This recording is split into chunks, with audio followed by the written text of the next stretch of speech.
നമസ്കാരം. Learn with ആദിയിലേക്ക് ഒരിക്കൽ കൂടി സ്വാഗതം. ഇത് നമ്മുടെ ടോപ്പിക് 8ാം ക്ലാസ്സിലെ പിതാ കാ പ്രായശ്ചിത്തം എന്ന ചാപ്റ്റർ ആണ്. ഇതൊരു സംസ്മരണമാണ്. സംസ്മരണം എന്ന് പറഞ്ഞാൽ ഒരു ഓർമ്മക്കുറിപ്പാണ്. ഇത് എഴുതിയിരിക്കുന്നത് അരുൺ ഗാന്ധിയാണ്. അരുൺ ഗാന്ധി നമ്മുടെ രാഷ്ട്രപിതാവായിട്ടുള്ള മഹാത്മാഗാന്ധിയുടെ മകന്റെ മകനാണ്. അദ്ദേഹം തന്റെ പിതാവിനെ കുറിച്ചുള്ള ഓർമ്മകളാണ് ഈ ഓർമ്മക്കുറിപ്പിലൂടെ നമ്മളോട് പങ്കുവെക്കുന്നത്. ഇത് ഹിന്ദിയിലേക്ക് തർജ്ജമ ചെയ്തിരിക്കുന്നത് അരവിന്ദ് ഗുപ്തയാണ്.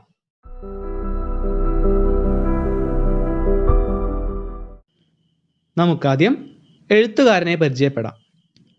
डॉक्टर अरुण गांधी मणिलाल गांधी के बेटे और महात्मा गांधी के पोते हैं. डॉक्टर अरुण गांधी मणिलाल गांधी के बेटे, मणिलाल गांधिയുടെ മകനും और महात्मा गांधी के पोते हैं, महात्मा गांधिയുടെ കൊച്ചുമകനുമാണ്. अरुण गांधी ने 30 साल तक टाइम्स ऑफ इंडिया में काम किया. अरुण गांधी 30 साल तक 30 വർഷത്തോളം टाइम्स ऑफ इंडिया में, टाइम्स ऑफ इंडिയയിൽ काम किया, ജോലി ചെയ്തു. आपकी अनेक किताबें प्रकाशित है. आपकी അദ്ദേഹത്തിന്റെ अनेक किताबें ഒരുപാട് പുസ്തകങ്ങൾ പ്രകാശിത് है, പ്രകാശനം ചെയ്യപ്പെട്ടിട്ടുണ്ട്. आप MK गांधी इंस्टीट्यूट के स्थापक है. आप അദ്ദേഹം MK गांधी इंस्टीट्यूटिന്റെ സ്ഥാപക് है, സ്ഥാപകനാണ്. यह संस्था अहिंसा पर शोध करती है.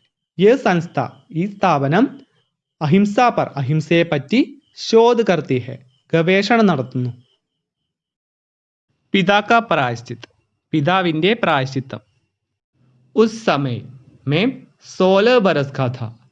उस समय ആ സമയത്ത്, അതായത് ഈ സംഭവം നടക്കുന്ന സമയത്ത് मैं 16 बरस का था, എനിക്ക് 16 വയസ്സായിരുന്നു. और अपने माता पिता के साथ दक्षिण अफ्रीका में डरबन से करीब 18 मील दूर एक आश्रम में रहता था. और अपने മാതാപിതാ के साथ, സ്വന്തം മാതാപിതാക്കളുടെ കൂടെ ദക്ഷിണാഫ്രിക്കയിലുള്ള ഡർബനിൽ നിന്ന് കരീബ്, ഏകദേശം 18 മീൽ ദൂർ, 18 മൈൽ അകലെയുള്ള एक आश्रम में रहता था, ഒരു ആശ്രമത്തിലായിരുന്നു താമസിച്ചിരുന്നത്. आश्रम को मेरे दादाजी महात्मा गांधी ने स्थापित किया था. ആശ്രമം मेरे दादाजी, എൻ്റെ മുത്തച്ഛനായ മഹാത്മാഗാന്ധി സ്ഥാപിത് കിയാ था, സ്ഥാപിച്ചതായിരുന്നു. Ashram ദൂർ ദരാജ് K ഇലാക്കെ may Tha. ആശ്രമം ദൂർ ദരാജ് കെ, വളരെ അകലെയുള്ള, ഇലാക്കെ മേ ഥാ, ഒരു പ്രദേശത്തായിരുന്നു. വഹാം ദൂർ ദൂർ തക് ബസ് ഖന്നെ കെ ഖേത് തെ. വഹാം അവിടെ, ദൂർ ദൂർ തക് വളരെ ദൂരത്തോളം, ബസ് ഗന്നെ കെ ഖേത് തെ കരിമ്പിൻ പാടങ്ങൾ മാത്രമായിരുന്നു ഉണ്ടായിരുന്നത്. ഗന്ന എന്ന് വെച്ച് കഴിഞ്ഞാൽ കരിമ്പാണ്, ഖേത്ത് വയൽ. शहर से बहुत दूर रहने के कारण वहाँ हमारे कोई पड़ोसी नहीं थे. शहर से പട്ടണത്തിൽ നിന്ന്, बहुत दूर रहने के कारण വളരെ ദൂരെ താമസിക്കുന്നത് കാരണം, വഹാം അവിടെ, ഹമാരെ കോയി പടോസി നഹി ഥേ ഞങ്ങൾക്ക് പടോസി അയൽക്കാരും തന്നെ ഉണ്ടായിരുന്നില്ല. इसलिए मैं और मेरी 2 बहनें हमेशा शहर जाने के इंतजार में रहते थे. इसलिए അതുകൊണ്ട്, മേം ഓർ മേരി 2 ബഹിനെ, ഞാനും എൻ്റെ 2 സഹോദരിമാരും, ഹമേശ എല്ലായ്പ്പോഴും, ഷഹർ ജാനെ കെ ഇന്തസാർ മേ രഹത്തെ ഥേ നഗരത്തിൽ പോകാനുള്ള പ്രതീക്ഷയിലായിരുന്നു കഴിഞ്ഞിരുന്നത്. हम शहर जाने के हर मौके की तलाश में रहते जिससे हम अपने मित्रों से मिल सके और साथ ही वहाँ के सिनेमाघर में फिल्में देख सके. हम ഞങ്ങൾ, ഷഹർ ജാനേക്ക് നഗരത്തിൽ പോകാനുള്ള, ഹർ മോക്കേക്ക് ഓരോ അവസരവും, മോക്ക അവസരം, തലാഷ് മേ രഹത്തെ അന്വേഷിച്ചു കൊണ്ടേയിരുന്നു, ജിസ്സേ ഹം അപ്നെ മിത്രോ സെ മിൽ സക്കെ എന്തുകൊണ്ടെന്നാൽ ഞങ്ങൾക്ക് ഞങ്ങളുടെ കൂട്ടുകാരെ കാണാൻ സാധിക്കുകയും, സാഥി അതിൻ്റെ കൂടെ തന്നെ, വഹാക്കെ സിനിമാഘർ മേ അവിടെയുള്ള സിനിമാ തിയേറ്ററിൽ കയറി, ഫിലിമേ ദേഖ് സക്കെ സിനിമ കാണാൻ സാധിക്കുകയും ചെയ്യും. ഈ പാരഗ്രാഫിൽ പറയുന്നത് എന്താണെന്ന് വെച്ച് കഴിഞ്ഞാൽ, ഈ സംഭവം നടക്കുന്ന സമയത്ത് അരുൺ ഗാന്ധിക്ക് 16 വയസ്സായിരുന്നു. അദ്ദേഹത്തിന്റെ മാതാപിതാക്കളുടെ കൂടെ ദക്ഷിണാഫ്രിക്കയിലുള്ള ഒരു ആശ്രമത്തിലായിരുന്നു താമസിച്ചിരുന്നത്. ഈ ആശ്രമം ഡർബനിൽ നിന്ന് 18 മൈൽ അകലെയായിരുന്നു സ്ഥിതി ചെയ്തിരുന്നത്. ഈ ആശ്രമം സ്ഥാപിച്ചത് അദ്ദേഹത്തിന്റെ മുത്തച്ഛനായിട്ടുള്ള മഹാത്മാഗാന്ധി ആയിരുന്നു. ഈ ആശ്രമം ടൗണിൽ നിന്ന് വളരെ അകലെയായിരുന്നു. അതുകൊണ്ട് തന്നെ അവർക്ക് അയൽക്കാരും തന്നെ ഉണ്ടായിരുന്നില്ല. അദ്ദേഹത്തിൻ്റെയും അദ്ദേഹത്തിൻ്റെ സഹോദരിമാരുടെയും കൂട്ടുകാരെല്ലാം ടൗണിലായിരുന്നു താമസിച്ചിരുന്നത്. അതുപോലെ തന്നെ സിനിമാ തിയേറ്ററും ടൗണിൽ മാത്രമായിരുന്നു ഉണ്ടായിരുന്നത്. അതുകൊണ്ട് ഇവർ ടൗണിൽ പോകാനുള്ള ഒരു അവസരത്തിന് വേണ്ടി കാത്തിരിക്കുകയായിരുന്നു. एक दिन पिताजी ने मुझसे कहा कि मैं उन्हें कार से शहर ले जाऊं. एक दिन ഒരു ദിവസം പിതാജീനെ അച്ഛൻ മുസ്സെ കഹ എന്നോട് പറഞ്ഞു कि मैं उन्हें कार से ഞാൻ അദ്ദേഹത്തിനെ കാറിൽ शहर ले जाऊं നഗരത്തിലേക്ക് കൊണ്ടുപോകണം. उनकी वहाँ पूरे दिन की एक मीटिंग थी. उनकी അദ്ദേഹത്തിന് വഹാം അവിടെ പൂരേ ദിൻ കി ഏക് മീറ്റിംഗ് थी മുഴുവൻ ദിവസവും നീണ്ടു നിൽക്കുന്ന ഒരു മീറ്റിംഗ് ഉണ്ടായിരുന്നു. മുझे ऐसे ही मौके की तलाश थी. ഇങ്ങനെയുള്ള ഒരു അവസരമായിരുന്നു ഞാൻ അന്വേഷിച്ചു കൊണ്ടിരുന്നത്. क्योंकि मैं शहर जा रहा था माम ने मुझे सामान लाने की एक लंबी लिस्ट थामा थी.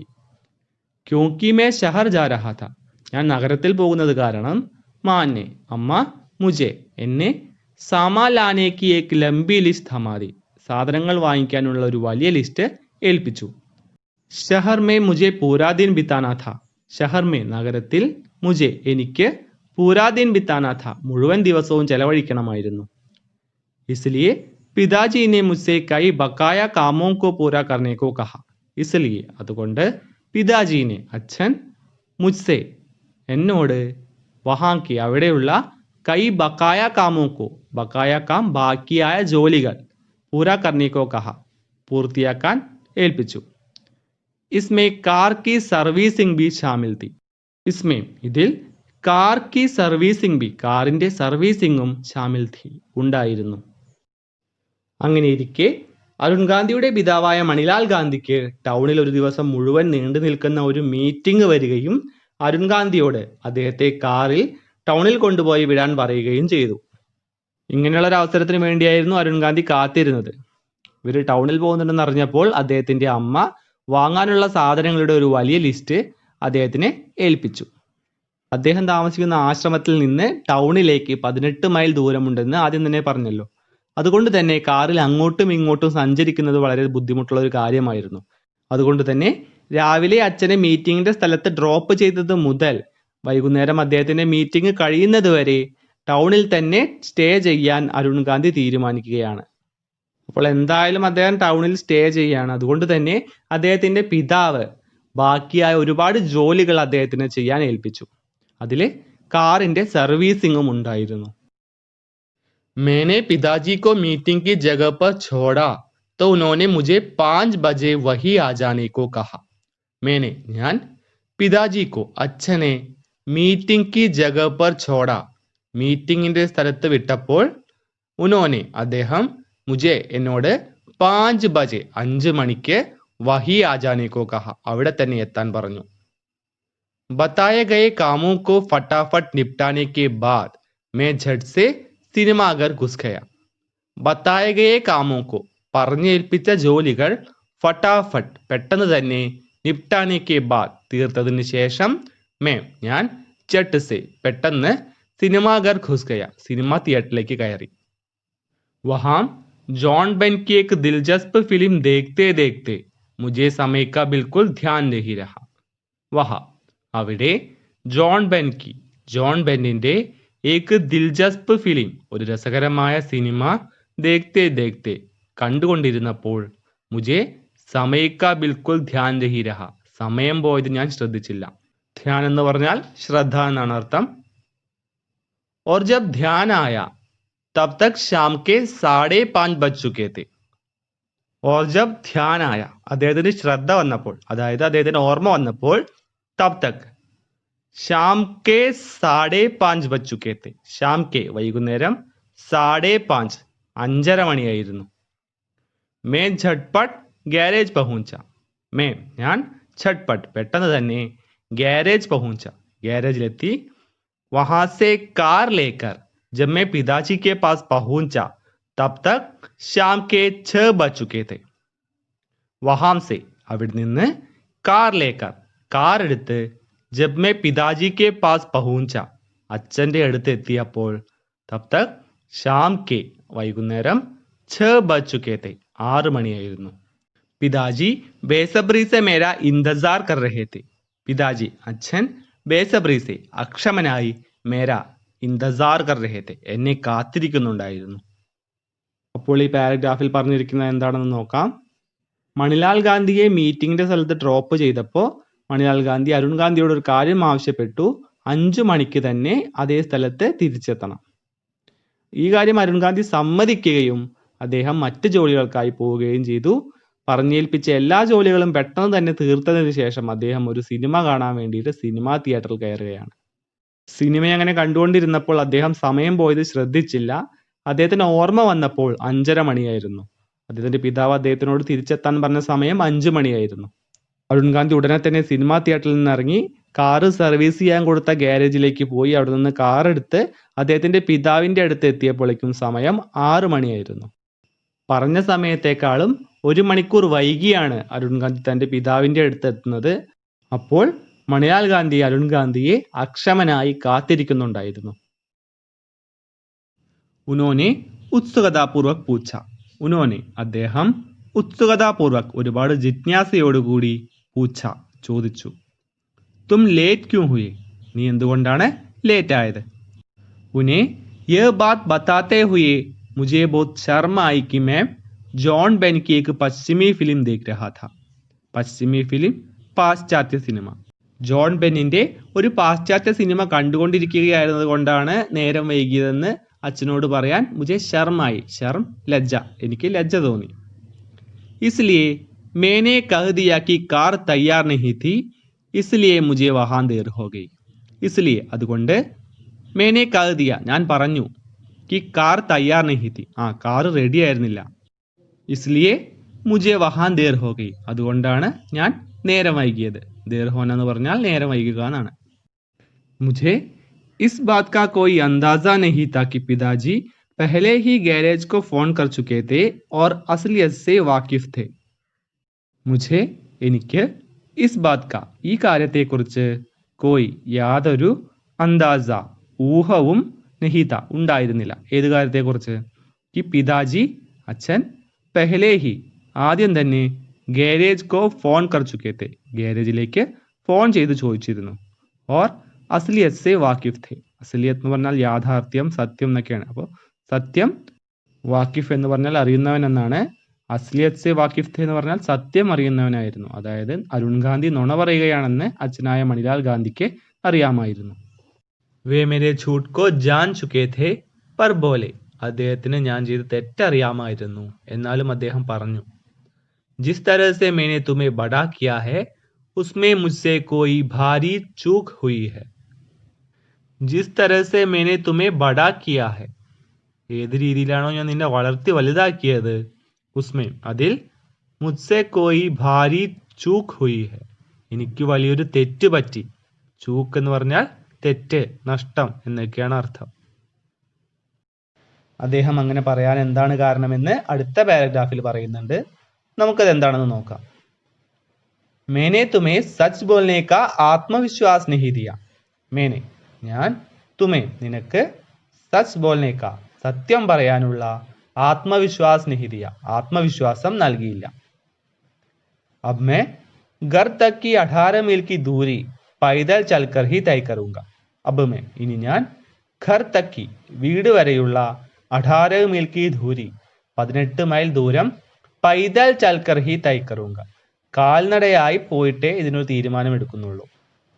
പൈദൽ കാൽനടയായി, തൈ കർണ തീരുമാനമെടുക്കുക. യേ कहते हुए सूट बूट पहने पिताजी ने चलना शुरू किया. യേ कहते हुए ഇങ്ങനെ പറഞ്ഞുകൊണ്ട്, सूट बूट पहने पिताजी ने സ്യൂട്ടും ബൂട്ടൊക്കെ ധരിച്ച പിതാജി ചൽനാ ശുരു കിയ നടക്കാൻ തുടങ്ങി. അന്ധേര ഹോ ചുക്കാ താ ഇരുട്ടായിക്കൊണ്ടിരിക്കുകയായിരുന്നു. ഓർ ജ്യാദാത്തർ രാസ്ത കച്ചാ താ ജ്യാദാത്തർ രാസ്ത അധികം വഴിയും, കച്ചാ താ പണി തീരാത്തതായിരുന്നു.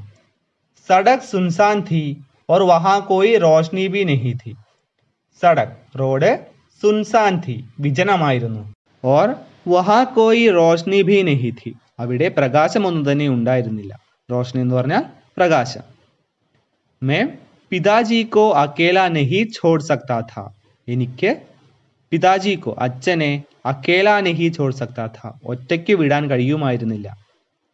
इसलिए 5.5 घंटे तक मैं उनके पीछे पीछे धीमी गति से कार चलाता रहा. इसलिए അതുകൊണ്ട് 5.5 അഞ്ചര ഘണ്ടെ തക് മണിക്കൂറോളം ഞാൻ ഉൻകെ പീച്ചെ പീച്ചെ അദ്ദേഹത്തിന്റെ പിന്നാലെ ധീമി ഗതി സെ ധീമി ഗതി കുറഞ്ഞ വേഗതയിൽ കാർ ചലാത്ത രഹ കാർ ഓടിച്ചുകൊണ്ടേയിരുന്നു. और मेरे छूट पर पिताजी को प्रायश्चित करते हुए देखता रहा. और मेरे छूट पर ഞാൻ ചെയ്ത തെറ്റിന് പിതാജിക്കോ അച്ഛൻ പ്രായശ്ചിത് करते हुए പ്രായശ്ചിത്തം ചെയ്യുന്നത് देखता रहा കണ്ടുകൊണ്ടേയിരുന്നു. उस दिन मैंने जीवन का एक अहम निर्णय लिया मैं कभी झूठ नहीं बोलूंगा. उस दिन ആ ദിവസം मैंने ഞാൻ ജീവൻ കാ ജീവിതത്തിലെ एक अहम निर्णय लिया ഒരു ഉറച്ച തീരുമാനമെടുത്തു मैं कभी झूठ नहीं बोलूंगा ഞാൻ ഒരിക്കലും നുണ പറയില്ല. അരുൺ ഗാന്ധി വളരെ ലേറ്റ് ആയിട്ടാണ് അച്ഛനായ മണിലാൽ ഗാന്ധിയുടെ അടുത്തെത്തുന്നത്. വന്ന ഉടനെ തന്നെ അദ്ദേഹം അരുൺ ഗാന്ധിയോട് വൈകിയതിനുള്ള കാരണം ചോദിച്ചു. അപ്പോൾ അരുൺ ഗാന്ധി അദ്ദേഹത്തിനോട് കാർ റെഡിയായിട്ടുണ്ടായിരുന്നില്ല എന്ന് നുണ പറഞ്ഞു. അരുൺ ഗാന്ധി ലേറ്റ് ആയപ്പോൾ മണിലാൽ ഗാന്ധി ഗാരേജിലേക്ക് കാർ റെഡിയായോ എന്ന് ഫോൺ ചെയ്ത് ചോദിച്ചിരുന്നു. അതായത് അരുൺ ഗാന്ധി നുണ പറയുകയാണെന്ന് അദ്ദേഹത്തിന്റെ അച്ഛന് അറിയാമായിരുന്നു.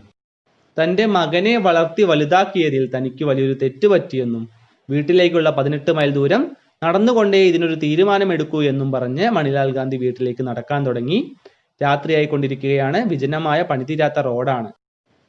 തന്റെ അച്ഛനെ ഒറ്റയ്ക്ക് വിടാൻ കഴിയാത്തത് കൊണ്ട് അരുൺ ഗാന്ധി കുറഞ്ഞ വേഗതയിൽ അദ്ദേഹത്തിന് പിന്നാലെ കാർ ഓടിച്ചുകൊണ്ടേയിരുന്നു.